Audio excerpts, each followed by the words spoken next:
තෙරුවන් සරණයි හොඳින් ඉන්නව ඇති කියලා විශ්වාස කරනවා. බුදුහාමුදුරුවෝ අපිට දේශනා කරනවා අතීතයේ ඇත්තටම ශෝකයක් කියලා. අතීතස්සානුසෝචනා. අන්න ඒ වගේ සිදුවීමක් මේ දිනවල මට දැනෙනවා. මක් නිසාද WhatsApp එකේ මැසේජස් තියෙනවා දවසකට එක 100ක් විතර 100ක් 150ක් විතර තියෙනවා. මොකද්ද? එක වීඩියෝ ක්ලිප් එකක්. මේක බලමුද? මට දානේ වලදන්න බෑ. මොකද අම්මයි තාත්තයි කන්නේ නැහැ. අවුරුදු 6ක් ඉඳලා පැවිදි ජීවිතය ඇති කියලා හිතුණා. ආපහු ගමට දුවගෙන එන්න ඕනේ කියලා හිතුණා. ඇයි? මොකද ඒ කාරණාව හේතුව මොකක්ද? අම්මයි තාත්තා හරියට කන්නේ නැහැ. මට බත් එකකට යන කන් හිතෙන්නේ නැහැ. එන්නේ ආවා. සුවඳක පැටලි අම්මා පෙව්කිරි සුවඳ කලා එන්නේ සුපුරුදු උණුමකට සිට ඈදේ තේ දොර සෙල්ලම් පිටේ මතක්වන්නේ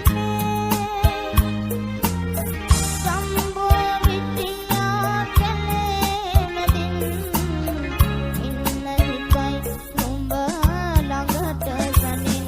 මෙන්න මේ වීඩියෝ එක අවුරුදු 7-8කට කලින් තවමත් ඒක සංචරණය වෙනවා සමාජ මාධ්‍යයේ. මට එවනවා. හැබැයි මේ එකක්වත් ජීවිතේ යථාර්ථය තමයි. හැබැයි මේ එකද සිදුවීමක්වත් ජීවිතේ අපිව නතර කරලා නැහැ.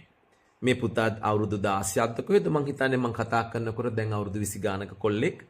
මං හිතන්නේ දැන් ඔයා හොඳට ඇති පැවිදි වෙලා ඉඳලා අම්මා තාත්තට සලකන ගන්න ඕනේ කියලා පැවිදි ජීවිතයට සමුදුන්නු දරුවෙක්. ඉතින් මේ වගේ කතා ගොඩක් ඔහු අද ගිහියෙක් නිවේදන කටයුත්ත කරපු මම අද පැවිද්දෙක්.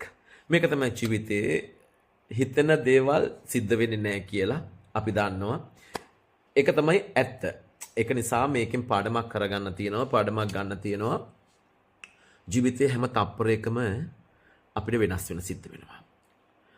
වෙනස් නොවුනත් ඒක තමයි ඇත්ත. අපි වෙනස් වෙනවා. ඒක කාටවත් වළක්වන්න පුළුවන් කමක් නැහැ.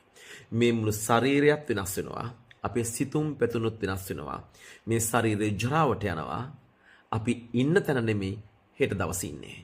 ඒක නිසා හොඳට අවබෝධ කරගෙන ජීවත් වෙන්න. අපේ ජීවිතයේ හැම තප්පරයකම ගෙවෙන්නේ කරගත්තු දේවල් ගෙවන්නටයි. අනේ නිසා හොඳ දේවල් කරන්න ඔබට වරදින්නේ නැහැ. ඔබ හොඳ කෙනෙක් විදියට ලෝකෙ පිළිගනීවි. අතීතස්සානුසෝචනා ඒතේන බාලාසු සම්ති නලෝව හරිතෝ ලුතෝති. ත්‍රිවංශන හැම දෙනාටම